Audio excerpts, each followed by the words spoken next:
자, 이번 순서는 이정훈 동아일보 출판국 편집위원과 함께 진행을 하도록 하겠습니다. 자, 문재인 대통령이 오늘 이 외국 정상들과 연달아서 통화를 했습니다. 그동안 멈춰있던 뭔가 진전이 없었던 외교 문제가 하나씩 실마리가 풀릴지 궁금한데요. 자, 미국의 트럼프 대통령과도 통화를 했는데, 자, 어제 트럼프 대통령과 통화를 하고 오늘 시진핑과 통화를 했어요. 먼저 트럼프 얘기부터 하겠습니다. 6월 달 한미 정상회담이 성사될 수 있을지 굉장히 관심이 높은데요. 가능성이 있을까요? 아마 저는 있다고 봅니다. 미국에서 네. 아마 서두를 거라고 봅니다. 아, 미국에서 오히려 네, 서두르죠. 지금 한미 간의 사드 문제라든지 그렇죠. FTA 문제 서로 얽힌 게 많아서 아마 빨리 미국에 하려고 할 겁니다. 근데 지금 한미 간 사드 배치 문제, 또 사드 비용 문제, 그리고 또 한미 FTA 재협상 문제, 여러 가지 이 주제들이 쉽지 않은 것 같아요. 사실 문재인 대통령이 평소에 얘기했던 입장과 트럼프 대통령이 얘기했던 입장이 그렇게 일치하는 부분들이 많지는 않은 것 같은데요. 네. 근데 이제 공통의 문제는 또 하나가 있죠. 북한 핵. 그렇죠. 그래서 여기서 어떻게 이 접점을 찾아내냐가 문제일 텐데 네.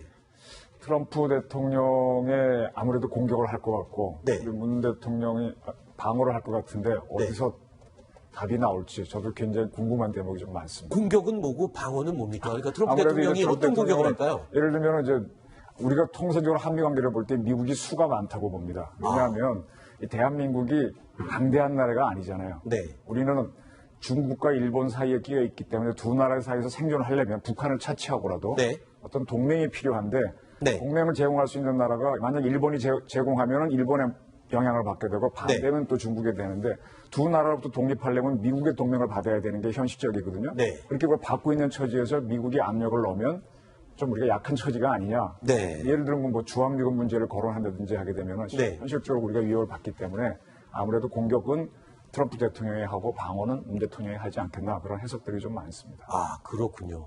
자, 그런데요, 이 와중에 미국의 중앙정보국 CIA가 이 코리아 임무센터라는 걸 설치했다고 하는데 네. 이게 뭐 하는 데입니까? 코리아 임무센터. 네, 이게 지금 우리 언론들은 북핵 대응팀처럼 보도를 했는데요. 네.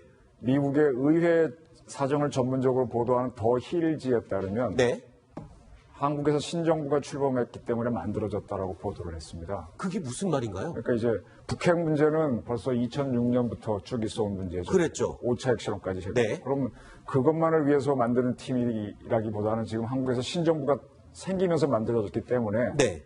이 북핵 문제와 한국의 신정부가 북핵 문제를 어떻게 다룰지 아하. 또 그다음에 주변국 특히 중국이겠죠. 어떻게 종합적으로 보기 위해서 CIA에 만들었다라고 하는 게 더 힐즈의 보도인데 네. 저도 그쪽에 방점을 두고 있습니다. 아, 그런데 얘기를 들어보니까 이 미국 중앙정보국 CIA가 특정 지역, 특히나 특정 국가에 이런 임무센터를 만들어서 보내는 거는 처음이라면서요. 그만큼 이 북핵 문제에 대해서 심각하게 지금 보는 거 아닌가요? 이래저기죠. 그래서 이걸 보면서 제가 이제 떠오르는 게 우리 세월호 사건 때요. 네. 우리 세월호 사건 때 그걸 대응하는 팀이 마땅치가 않았어요. 처음에는 타워. 네. 이쪽에 목포 해경에서 한해 파출소처럼 나가 있는 경비정 1, 2, 3정이 해야 되느냐. 네. 그게 거기가 하는 게 맞죠. 아. 근데 거기서 감당하지 못할 사건이니까 나중에 총리실 해수부 누가 해야 될지 막 우왕좌왕 하다가 헤맸는데 미국 같은 경우에는 어떤 재난이나 사고가 일어나면요.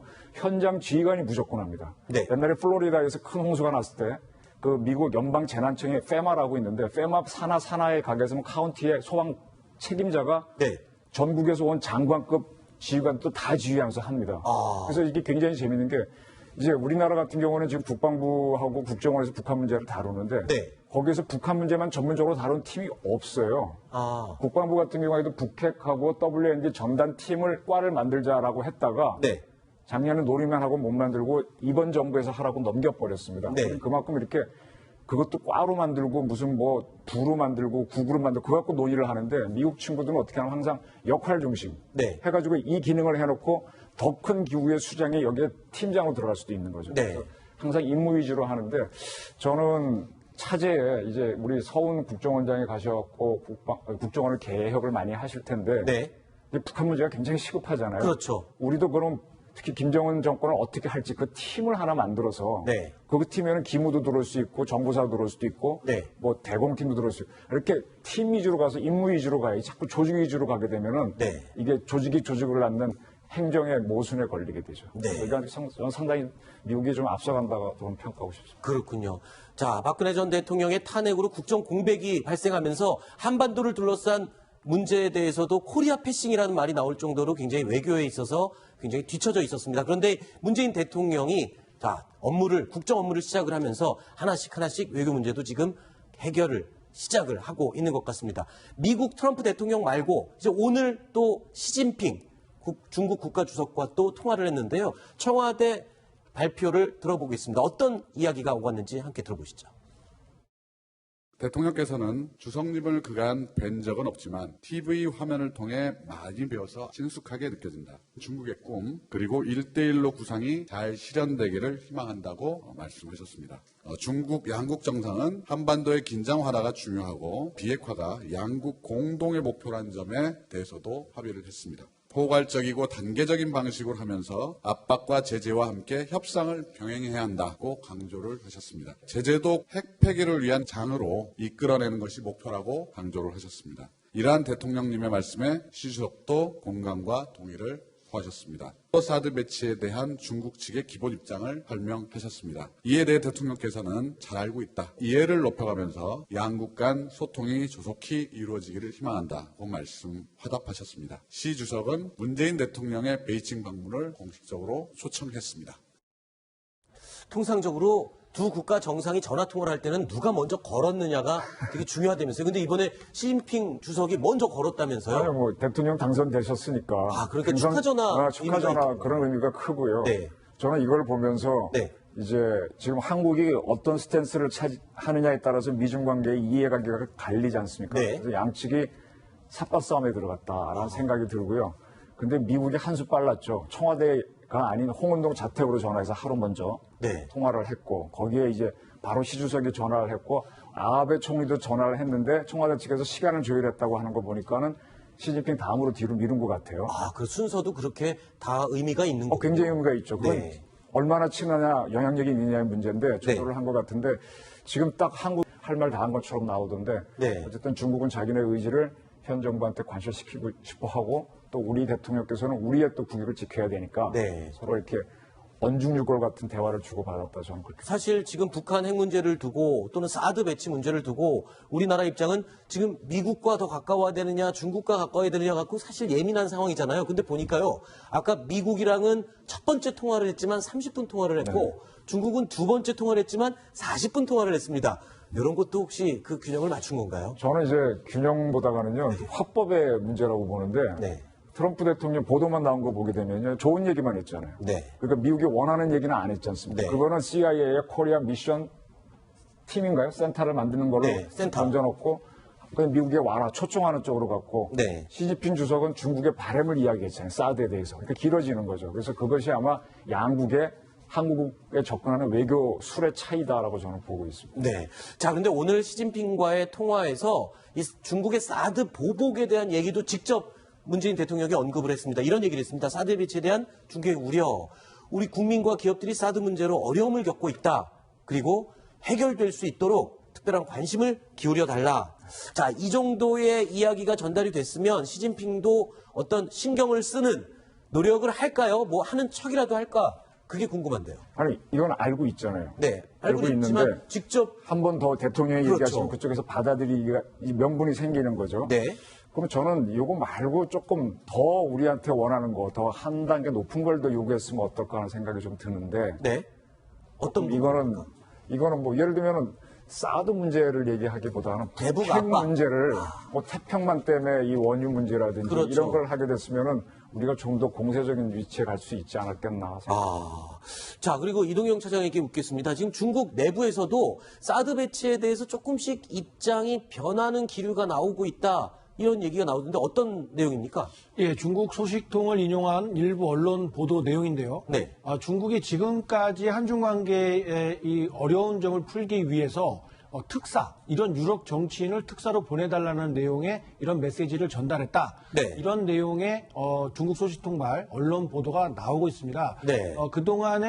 그동안 박근혜 정부 때는 사드 문제를 비롯해서 아주 강경한 자세를 보여왔는데 문재인 정부 출범 이후에는 그 전보다는 다소 완화된 내지는 사드 문제에 대해서 부정적인 생각을 갖고 있기 때문에 이런 것을 노려서 뭔가 협상에 좀 틈이 있지 않을까라는 네. 기대감을 갖게 하는 그런 언론 보도 내용인 것 같습니다. 네, 잠시만요. 이거 한번 보겠습니다. 그러니까 중국 측에서 이런 내용을 얘기를 한 거죠. 그러니까 최근까지 대중관계에 관여를 해왔고 또 힘있게 관여할 수 있는 유력 정치인을 보내달라.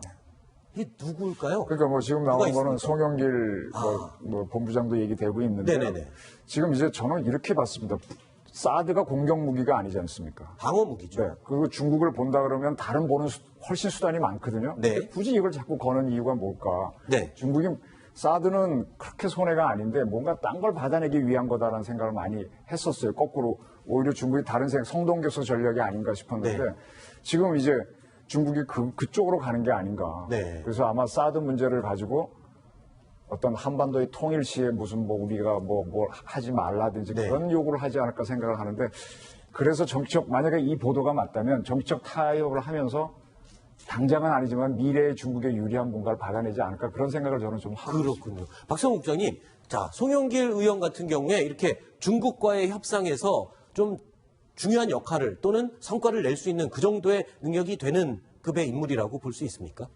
글쎄, 그것은 뭐 송영길 의원의 개인의 역량 문제가 아니라고 생각드는 것이 네. 송영길 의원은 이제 이번 선대위에서 총괄본부장을 선거대책 총괄본부장을 지냈고 또 당내에서 꼽히는 어떤 중국 통이기는 합니다만 중국이 저기서 특사를 받아서 무엇을 하려고 하느냐. 네. 그 의도를 우리가 정확히 파악하고 우리 정부의 입장이 정확히 정리되지 않는다면 자칫 특사 파견은 오히려 문제가 꼬이는 하나의 시발이 될 수도 있다. 네. 지금 문재인 정부 들어서 과거 정부와 달리 사드를 국회의 어떤 동의 절차를 거친다라고 하는 이런 것에 브레이크를 걸 수 있는 적기라고 보고 지금 특사를 파견 요청하는 것이지 네. 사드 제재를 풀겠다라고 지금 요청하는 것이 아니기 때문에 네. 우선 시기적으로나 이런 부분에서 우리의 입장이 먼저 중국을 설득할 수 있는 네. 아까도 얘기 나왔듯이 북한 핵에 대해서 중국은 어떤 것을 해줄 수 있는가 네. 이런 부분에 대해서 명확한 우리의 입장이 정리되고 난 뒤에 어떤 특사를 교환하더라도 하는 것이 적절한 게 아닌가 생각됩니다. 네. 저는 이 문제와 관련해서는요. 네.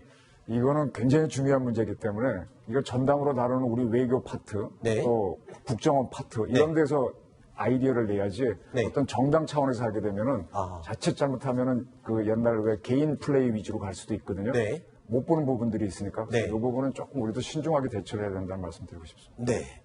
자, 그리고 문재인 대통령이 이 세 번째로 통화한 해외 정상 아베 일본 총리와도 통화를 했습니다. 자, 어떤 내용이 오고 갔냐면요. 이런 내용이 있었습니다. 자, 아베 총리가요. 위안부 합의를 착실히 이행하기를 기대한다라고 이야기를 했고 문재인 대통령이 이렇게 대답했습니다. 우리 국민 대다수 정서적으로 위안부 합의 수용하지 못하고 있다. 양측이 공동으로 노력을 하자 이렇게 얘기했습니다. 하지만 이 의미를 보면 그러니까 우리가 정서적으로 합의를 수용하지 못하고 있으니 위안부 합의를 재협상하자라는 말을 했을까? 그 말은 하지 않았다고 공식적인 언급을 하지 않았다고 하는데 글쎄요. 아베 총리가 이 부분을 먼저 선수를 치고 들어오는 건가요? 네, 그렇습니다. 아무래도 그 일본 언론들의 보도 태도를 보면요, 누가 이제 이번 19대 대통령이 당선될지, 그리고 또 그 당선자의 그 대통령의 성향에 따라서 과연 이 위안부 협의가 어떻게 이행될지에 대해서 굉장히 많은 관심을 기울이고 또 좀 여러 가지 걱정을 했습니다. 그런데 주요 대선 주자들이 이미 공약을 발표할 때 다 이 한일 위안부 합의에 대해서 재협상을 해야 된다라는 그런 이야기를 했고요. 더군다나 낙선했지만 홍준표 전 후보 같은 경우에도 무효다. 외교가 아니라 뒷거래다라는 강한 이야기까지 했거든요. 네. 그렇기 때문에 아무래도 아베 총리 입장에서도 문재인 대통령 당선 후에 처음으로 이야기하면서 네. 바로 이 합의가 이행되어야 한다는 것을 먼저 이야기했는데 하지만 문재인 대통령 같은 경우에 합의 파기, 무효, 재협상이라는 표현을 쓰지 않았습니다만 국민들이 정서적으로 수용하지 못한다는 말을 하면서 앞으로 한일 간의 이 이행에 한국과 일본 사이의 이 위안부 합의 이행에 대해서는 굉장히 여러 가지 난관이 존재할 것이다라는 점을 암시한 것 같습니다. 네. 자, 세 나라 정상과의 통화, 어제 미국 트럼프 대통령에 이어서 오늘 시진핑과 일본의 아베 총리. 자, 그런데 이 미국과 중국의 정상 간의 통화는 좀 긍정적인 부분이 많았다라고 본다면 일본과의 통화는 이게 조금 찝찝합니다. 이게 지금 위안부 합의서에 보면은요. 네. 불가역적이라는 표현이 있습니다. 불가역적. 그러니까 다시 이번에 되돌릴 수 합의한 없는. 거는 돌리지 말자는 그 문구가 있는데 거기에 뭐가 핵심인가 하면요. 일본이 사죄를 했습니다. 네. 사죄와 반성을 뭐 이렇게 글자가 나가거든요. 그래서 우리가 그토록 원한 거는 일본에서 가장 책임 있는 사람이 사죄하라는 거를 사죄를 했습니다. 네. 근데 다음에 가서 그것도 사죄 아니다. 과거에 그랬단 말이에요. 유감인 걸 뭐 사죄가 아니다 이런 식으로 네네. 넘기니까 그걸 우리는 불가역적이라고 집어넣는데 일본은 그걸 하는 대신에 조건은 뭔가 하면 이번에 딱 하고 나서 다음에 다시 뒤지는 거 없다. 네. 서로 그렇게 얽혀 있다고 그때 우리 윤 외교부 장관이 설명을 했었거든요. 네. 근데 이제 우리는 사죄는 받아냈는데 그게 뭐 돈으로 하는 건 아니다라고 하니까 일본은 그러면은 사죄도 철회하겠다 이러고 나오겠죠. 만약에 네. 되면은 그렇게 되면 다시 또 원위치가 되고 또 한일 간의 정보보호 협정이 또 어떻게 될지 모르고 복잡해지는 네. 그 상황이 벌어져서 그래서 좀 대통령께서도 뭐 재협상 얘기는 뭐 안 했다 이런 식으로 얘기하시는 설명하는 것 같은데 저는 그래서 한일 간에도 네. 한중 간 못지않게 앞으로 뜨거운 문제가 많겠다. 그렇군요. 자, 지금 이 대한민국과 중국, 미국, 일본이 이렇게 긴박하게 움직이는 이유 다 이 북한의 김정은 때문 아닙니까? 그런데 북한에서는요, 조선중앙TV를 통해서 또 우리 사드 배치된 위성 사진을 공개하면서 비난을 쏟아냈습니다. 영상 함께 보시죠.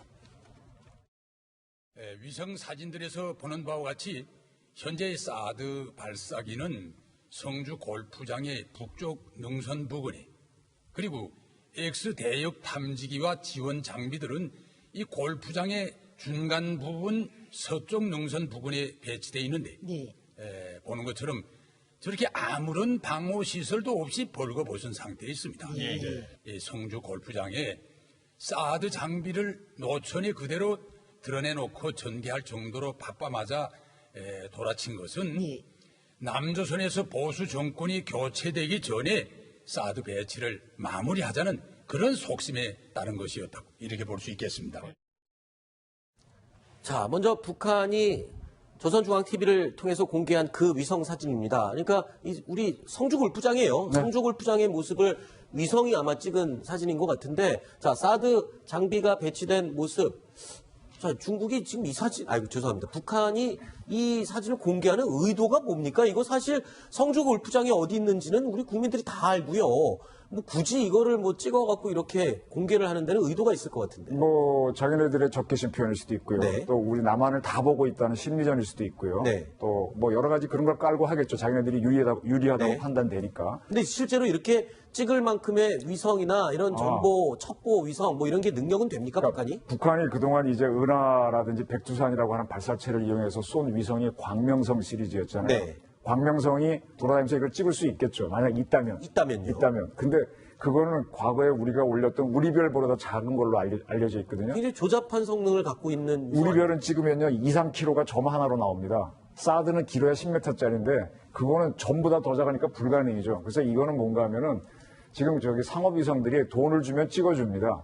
우리도 왜 가끔 저 38 로스가 하게 되면 프랑스에서 그 회사가 찍은 걸 쓰는데 아마 이쪽은 중국이나 러시아 위성이 찍은 걸 샀을 거라고 판단이 됩니다. 지금 설명을 저기 조선중앙방송 보게 되면은 바로 배치한 날 사진인 것 같아요. 그날 날씨 좋았거든요. 네. 제가 그때 경멸 훈련하러 저는 같은 날 갔을 때 굉장히 날씨 좋았기 때문에 그날 찍은 사진을 지금 공개하면서 우리도 이만큼 다 보고 있다 자랑하는 걸로 판단. 근데요, 북한이 워낙 사진도 조작도 많이 하고 워낙 이렇게 뭐라 그럴까요? 거짓으로 홍보를 잘하잖아요. 그리고 저는 이게 과연 북한이 이거 성주 골프장이 맞는지도 확인을 해봐야 될 것 같아요. 이게 그렇지 않습니까? 그렇죠. 그거 뭐 위성 전문가들이 판독을 해봐야 될 텐데요. 네.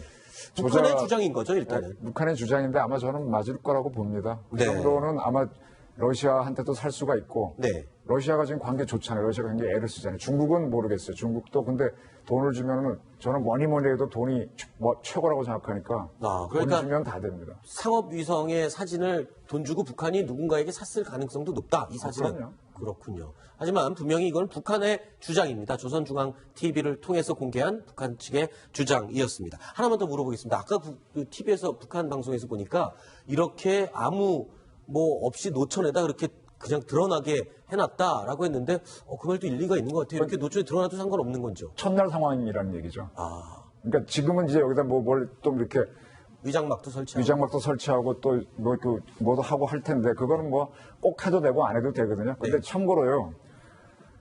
여러분도 구글 어스 가지면요. 네. 북한에 어디에 군사기지가 있는지 잘만 아시면은 네. 비행기까지 찾아냅니다. 아, 지금 저도 제 다른 분을 통해서 북한의 AN2기라든지 네. 북한의 그 비행장에 앉아 있는 그 사진 좀 구해놓고 있거든요. 제가 아. 언젠가 한번 공개해 드릴 텐데 이 사진에 보게 되면 비행기 모양이 보여요. 그렇죠. 거의 이 정도 해상도 다 나옵니다. 아. 그게 구글 어스에서 공개할 정도니까 네. 물론 그거는 한 뭐 몇 달 전의 사진이죠. 네. 바로 직전에 건 돈만 내면 저도 네. 구할 수 있습니다. 오늘 가시기 전에 저도 몇 군데 좀 알려주고 가십시오. 이제 저도 카톡에 구글로 있는데 한번 꼭 들어봐 가다가 이따 봐야겠네요. 보여드릴게요. 알겠습니다.